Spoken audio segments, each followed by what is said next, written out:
નમસ્કાર દર્શક મિત્રો, દૂરદર્શન કેન્દ્ર પર હું જાસ્મીન આપનું સ્વાગત કરું છું। ભારત દેશ એ મુખ્યત્વે કૃષિ પ્રધાન દેશ છે, કૃષિ સાથે જોડાયેલો દેશ છે। જેવી જ રીતે કૃષિનો મહત્વનો ભાગ છે, તેવી જ રીતે પશુપાલનનું પણ એટલું જ મહત્વ રહેલું છે। અને પશુપાલન એ પશુપાલકો માટે એક અગત્યનો અહેમ મુદ્દો પણ છે, જે ખેતી સાથે અને પશુપાલકોના વ્યવસાય સાથે જોડાયેલું છે। અને ખાસ પશુપાલકો માટે જેમના માલઢોર હોય છે, એમના પશુ હોય છે, ખૂબ જ મહત્વના હોય છે કે જેમના વ્યવસાય સાથે હંમેશને માટે સંકળાયેલા હોય છે। ખાસ કરી જે પશુઓમાં આવતા રોગો છે અથવા તો પશુઓમાં રોગ પછીના જે લક્ષણો છે એને લઈને ઘણી વખત આપણા જે પશુપાલકો એ પણ અસમંજસમાં હોય છે।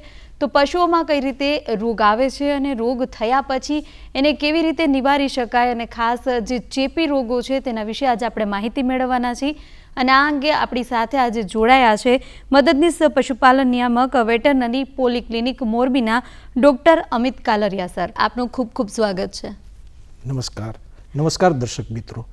બેન, આપને જે વાત કરી કે પશુઓમાં કયા કયા પ્રકારના રોગો થાય છે, જી બરાબર, તો એમાં પહેલા વાત કરીએ તો પશુઓમાં ચેપી અને બિનચેપી એમ બે પ્રકારના રોગો થાય છે।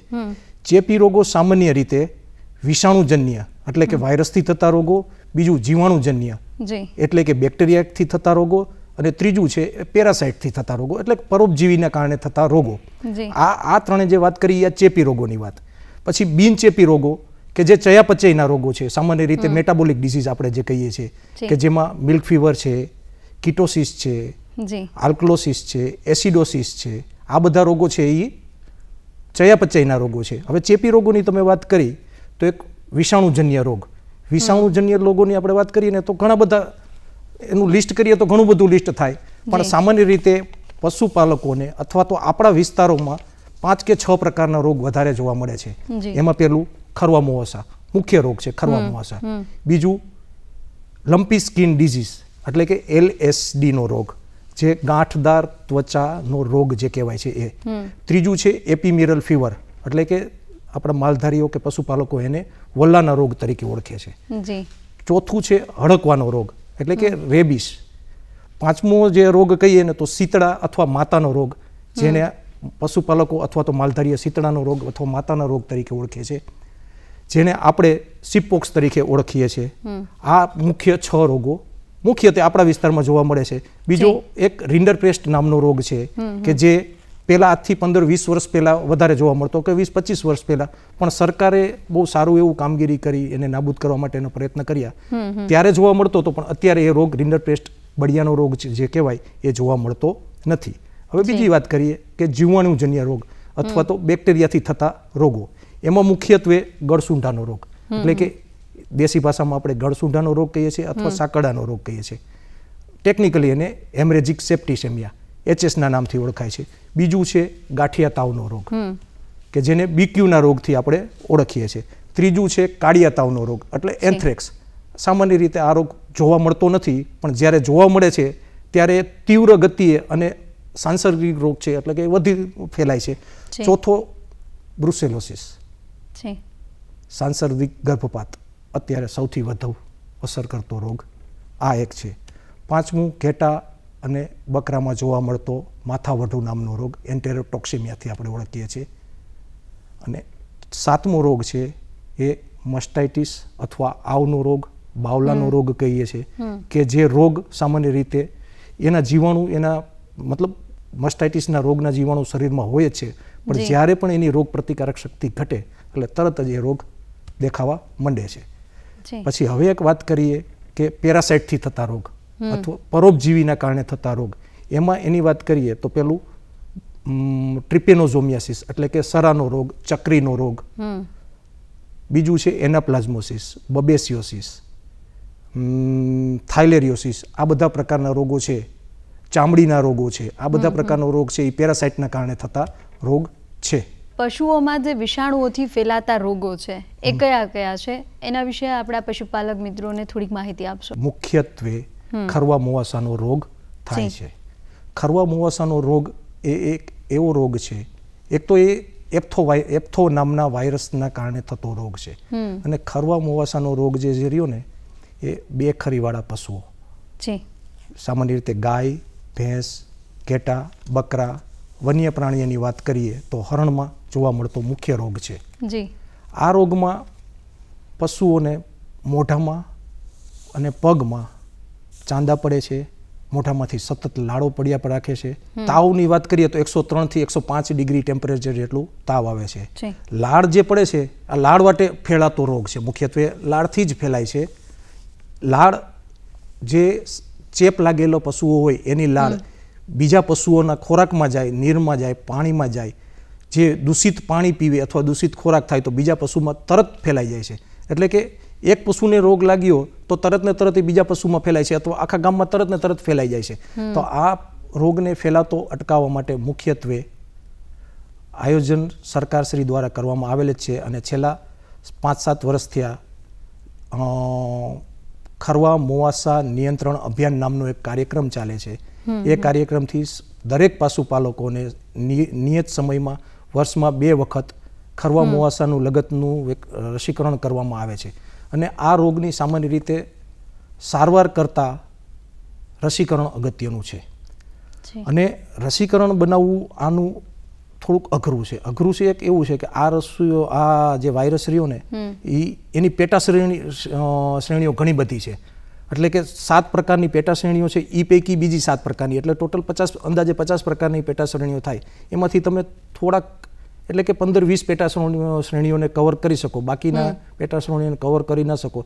એટલે વેક્સિન કરો આમ છતાં પણ ઘણી વખત રોગ આવવાની શક્યતા રહે છે.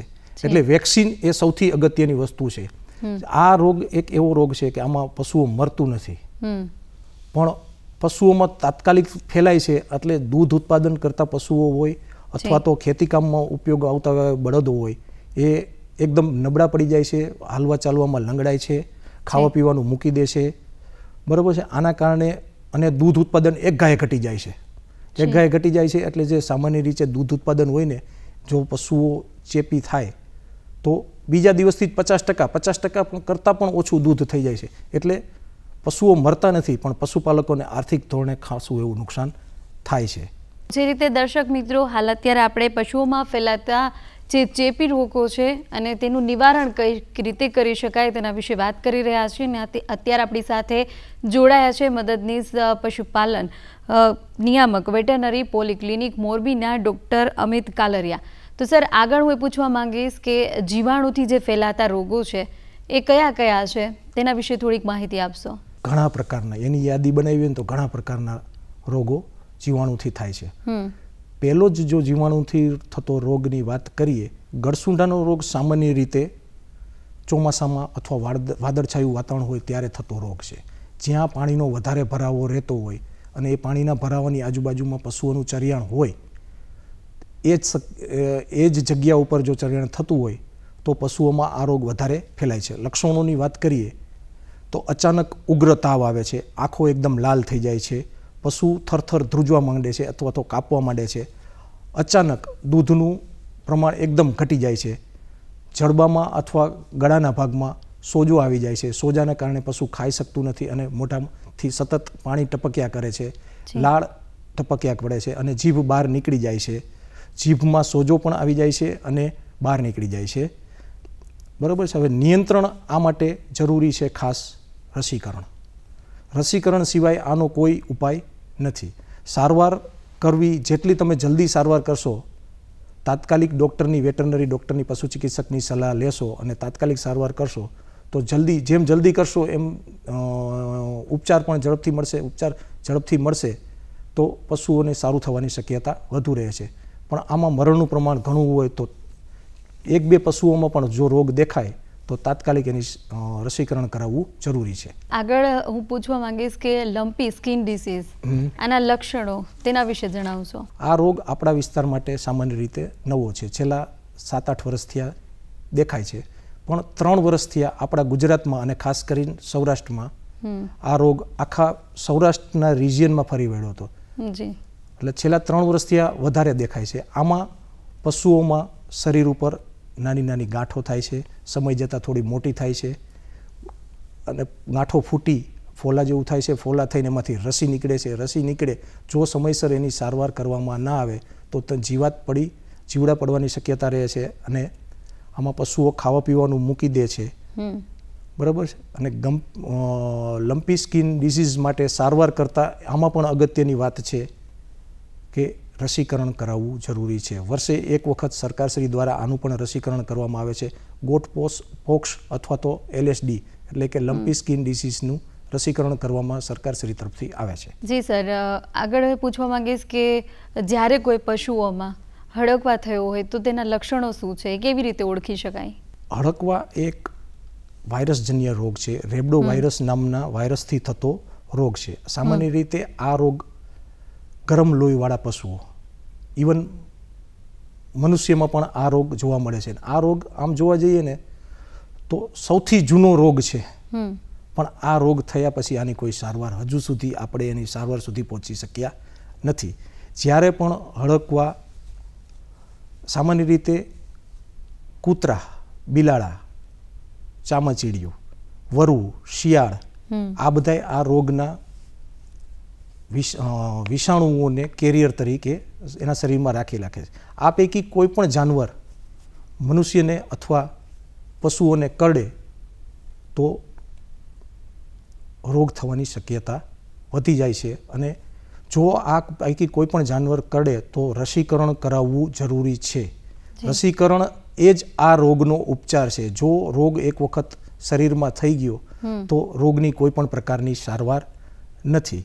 હડકવા એક વિષાણુથી થતો રોગ છે, બરાબર. અને વિષાણુ શરીરમાં કઈ જગ્યાએથી દાખલ થાય છે એના ઉપર એનો આધાર રહે છે કે તમને આ રોગ અથવા તો પશુને આ રોગ કેટલી ઝડપથી ફેલાશે અને કેટલા સમયમાં ફેલાશે.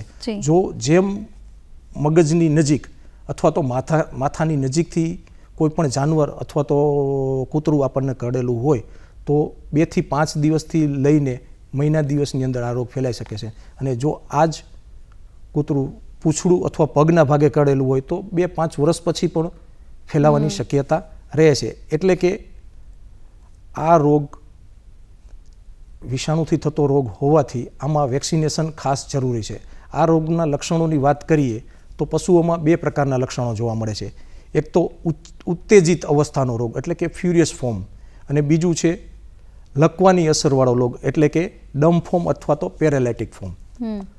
ફ્યુરિયસ ફોર્મની વાત કરીએ તો પશુઓ એકદમ ઉત્તેજિત થઈ જાય છે, ચક્કડ વક્કડ એમને જોયા રાખે છે, આગલા પગે જમીન ખોતરિયા રાખે છે, માથું ભટકાડે છે ગમાણ સાથે અથવા તો ખીલા સાથે માથું ભટકાડી રાખે, અને પોતાના પશુપાલક જે હોય, જાણીતું પશુ હોય છતાં પણ એને કરડવા દોડે છે અથવા તો મારવા દોડે છે. એટલે કે એકદમ પશુ ઉત્તેજિત થઈ જાય છે. જ્યારે ડમ ફોર્મની વાત કરીએ તો પશુ એકદમ શાંત બેઠેલું હોય. જો એને તમે હલાવવાનો પ્રયત્ન કરો, ચલાવવાનો પ્રયત્ન કરો તો લથડીએ ખાતું પેરાલાઇસિસ કેમ થઈ ગયેલું હોય એવી રીતે પેરાલાઇસિસ થઈ જાય છે. સમય જતાં એટલે કે 1-2 દિવસમાં પશુ ખાવાનું મૂકી દે છે, પાણી પણ નથી પી શકતું. જો તમે એને પાણી અથવા ખોરાક આપો તો ખોરાક પણ લઈ શકતું નથી. એટલે કે જડબું આખું છે એ એકદમ ચકાજામ થઈ ગયું હોય કે પેલું શું કહેવાય જકડાઈ જાય છે. એના હિસાબે પાણી પણ નથી ઉતારી શકતું. આખું શરીર પેરાલાઇઝ થઈ ગયેલું હોય છે. સમય જતાં પશુ બેસી જાય છે અને ત્યાં જ 2-3 દિવસ કે 3 દિવસની અંદર પશુઓનું મૃત્યુ થાય છે. એટલે વેક્સિનેશન સૌથી અગત્યનું, રસીકરણ સૌથી અગત્યનું છે. જીવાણુથી થતા જે રોગો છે અથવા તો એના જે સિમ્ટમ્સ છે એમાં ચેપી ગર્ભપાત અને ધનુર્વા, આના વિશે આપણા પશુપાલક મિત્રો, આપણા દર્શક મિત્રોને થોડીક માહિતી આપશો. ચેપી ગર્ભપાત એટલે કે બ્રુસેલોસિસ, એને આપણે સાંસર્ગિક ગર્ભપાત તરીકે પણ ઓળખીએ છીએ. અત્યારે સૌથી અગત્યનો રોગ જો જોઈએ ને તો એક આ રોગ છે. અને આ એક ઝૂનોટિક ડિસીઝ છે એટલે કે પશુઓમાંથી પણ માણસમાં થતો આ રોગ છે. સામાન્ય રીતે ચેપી કોઈ પણ સંક્રમિત પશુ અથવા તો ચેપી પશુઓ હોય એ બીજા પશુના કોન્ટેક્ટમાં આવે અથવા તો પશુઓની જર, જે પશુ તરવાઈ ગયું હોય અને પશુઓની જર પણ બીજા પશુઓના કોન્ટેક્ટમાં આવે અથવા તો સંપર્કમાં આવે તો આ રોગ ફેલાય છે. બરાબર છે. સામાન્ય રીતે આ રોગમાં 7 થી 9 મહિના એટલે કે છેલ્લા 3 મહિનાની જે પ્રેગ્નન્સી હોય એ પ્રેગ્નન્સી દરમિયાન પશુ તરવાઈ જાય છે. તરવાઈ ગયેલા પશુ અથવા તો જે બચ્ચું હોય એનો યોગ્ય રીતે નિકાલ કરવો જોઈએ, એનો જરનો પણ યોગ્ય રીતે નિકાલ કરવો નહીં. નકર સૌથી પોટેન્શિયલ સોર્સ અથવા સૌથી વધારે ઇન્ફેક્શન ફેલાવતું સોર્સ જો હોય તો તરવાઈ ગયેલું પશુ છે, તરવાઈ ગયેલું પશુની જે બગાડ નીકળે છે એટલે એને એકદમ અલગ રીતે જુદું રાખી દેવું જોઈએ. એનું દૂધ અથવા જો દૂધનો આપણે એનો ઉપયોગ કરીએ તો પણ એને દૂધને એકદમ ઉકાળીને પીવું જોઈએ, નકર એ દૂધ પણ એક પોટેન્શિયલ સોર્સ છે કે એમાં સૌથી વધારે ઇન્ફેક્શન લાગે છે. એટલે એ દૂધના કારણે માણસોમાં પણ ઇન્ફેક્શન લાગવાનું અથવા તો ચેપ લાગવાની શક્યતા રહે છે. આ કારણે જો રોગ થયેલો હોય એવા પશુને દૂધનો ઉપયોગ પણ ના કરવો જોઈએ, એને અલગથી જુદું મૂકી દેવું, જુદું રાખવું જોઈએ, તેથી એ રોગનો ફેલાવો ના કરે. અને લક્ષણોની વાત કરીએ તો આમાં છેલ્લા 7 મહિનાથી લઈને 9 મહિનાની પ્રેગ્નન્સી હોય, ગાભણની અવસ્થા હોય, એમાં પશુઓ તરવાઈ જાય છે. પશુઓના પગમાં સાંધાના દુખાવો થાય છે, સતત થોડું ટેમ્પરેચર રહે છે. આના માટે નિયંત્રણ કરવા માટે વાત કરીએ તો આમાં પણ રસીકરણ અગત્યની પણ છે કે જીવનમાં એક જ વખત આની રસી મૂકવાની આવે છે. એટલે કે નાની વાછરડી હોય અથવા તો પાડી હોય તો 4 થી 8 મહિનાના ઉંમરે એનું રસીકરણ કરવાનું આવે છે. ત્યાર પછી એનું રસીકરણ ઉપયોગી રહેતું નથી. પશુઓમાં પરોપજીવીઓથી થતા રોગો વિશે માહિતી આપશો. 2 પ્રકારના હોય છે, બાહ્ય પરોપજીવી અને આંતર પરોપજીવી. બાહ્ય પરોપજીવી એટલે કે ટિક્સ, માઇટ્સ એટલે કે જૂ, ઈતરડા, કથીરી, બગાઈ, બરાબર. આ જે છે એ સામાન્ય રીતે ચામડીના રોગો કરે છે અથવા તો બહાર એ રહે છે એના કારણે ચામડીના રોગો તો કરે છે, સાથે સાથે બીજા રોગો થાય એનું વહન પણ કરે છે. એટલે કે એક પ્રકારે કેરિયર તરીકે વર્તે છે.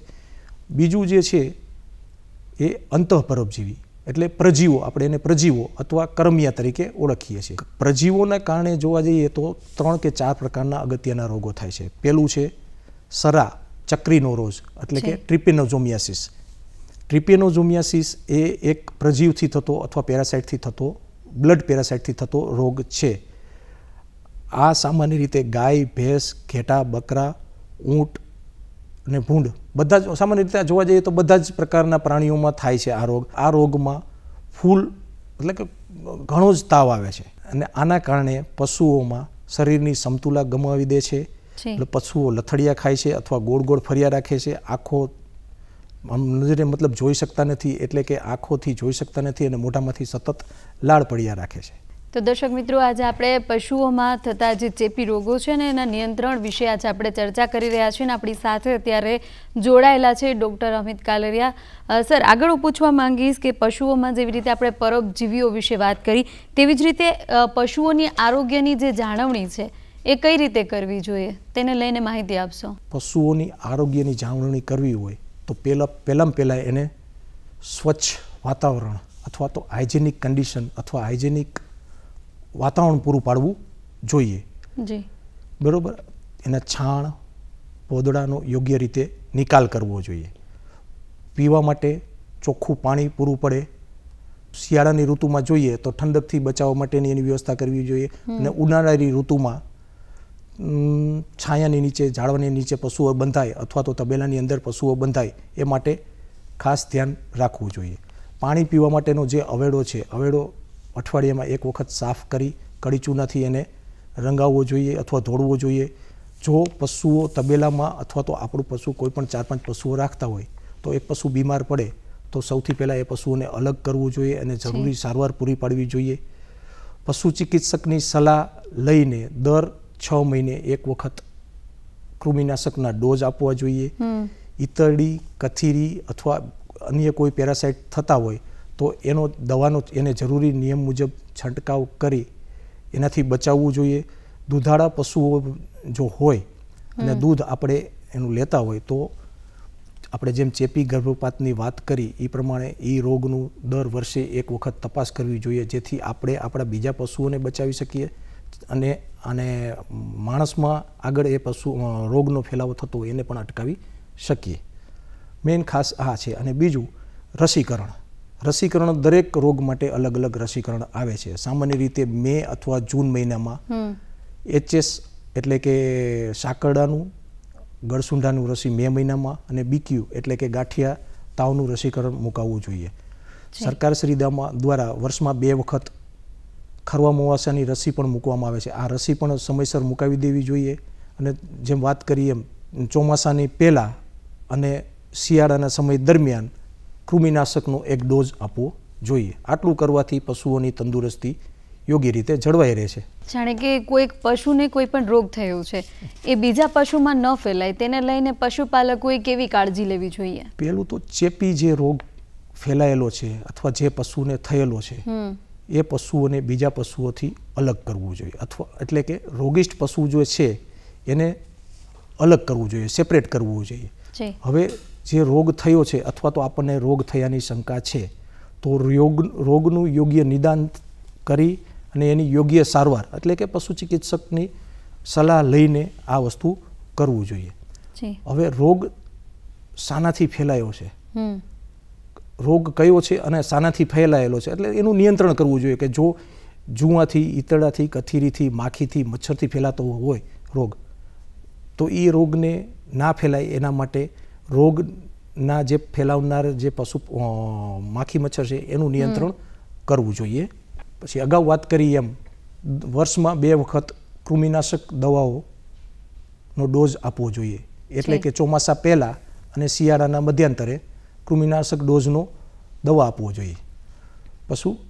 સામાન્ય રીતે પછી પશુઓને જે રોગવાહક જીવાણુઓ છે એને નિયંત્રણ કરવા માટે જંતુનાશક દવાઓનો યોગ્ય ઉપયોગ કરવો જોઈએ અને દવા છાંટવી જોઈએ. પછી મૃત પશુ જે થયું હોય એને જ્યાં ત્યાં ન ફેંકતા યોગ્ય જગ્યાએ અથવા તો ખાડો ખરીને વ્યવસ્થિત ચૂનો અથવા તો મીઠું નાખીને એનો નિકાલ કરવો જોઈએ. જો ખરવા મુવાસા છે અથવા તો લંપી સ્કિન ડિઝીઝ છે આવા રોગ ફેલાયેલા હોય તો પશુઓને સ્થળાંતર કરતાં અટકાવવા જોઈએ, અથવા અન્ય જગ્યાએથી આપણા ગામમાં અથવા તો આપણા વિસ્તારમાં પશુઓ આવતા હોય તેનું સ્થળાંતર અટકાવવું જોઈએ. સ્વચ્છતા સૌથી અગત્યની વસ્તુ છે, એટલે સ્વચ્છતા આપણા તબેલામાં અથવા તો આપણા પશુઓ જ્યાં રાખતા હોય ત્યાં સચવાય એ અગત્યની છે. અને રસીકરણ અગાઉ જેમ વાત કરી એમ રસીકરણ પણ સૌથી અગત્યની વસ્તુ છે કે સમયસર નિયમિત રસીઓ મુકાય. જે રીતે પશુઓમાં થતા ચેપી રોગો છે અને એના નિયંત્રણ વિષય પર આજે આપણે ચર્ચા કરી. આપણી સાથે ડૉક્ટર અમિત કાલરિયા જોડાયા હતા અને તેમણે પશુઓમાં થતા જે રીતે વિષાણુથી અથવા તો જીવાણુથી થતા અનેક પ્રકારના રોગો છે જેમ કે હડકવા છે, ખરવા મુવાસા, હડકવા સાથે જે લંપી ડિસીઝ છે, સાથે જે રીતે જીવાણુથી ફેલાતા અનેક પ્રકારના રોગો છે એમાં કઈ રીતે પશુની સારવાર કરી અને અંતે ખાસ કરી જે કૃમિનાશક દવાઓ છે તે પશુઓને આપવી, જંતુનાશક દવાનો છંટકાવ કરવો અથવા તો સૌથી મોટીને મહત્વની વાત કે પશુઓને રોગ થાય તે પહેલાં તેને અટકાવવા માટે તેનું રસીકરણ કરવું એ ખૂબ જ મહત્વનું છે. જેવી રીતે સમયાંતરે અલગ અલગ પ્રકારના રોગો માટે એનું રસીકરણ ખૂબ જ મહત્વનું છે. તો તેને લઈ અને ખાસ પશુપાલક મિત્રોએ રસીકરણ કરાવવું જોઈએ જેથી તેના પશુપાલન એટલે કે એમના જે માલઢોર છે સ્વસ્થ રહે. આવા જ એક વિષય સાથે મળતા રહેશું. જોતા રહો દૂરદર્શન. નમસ્કાર.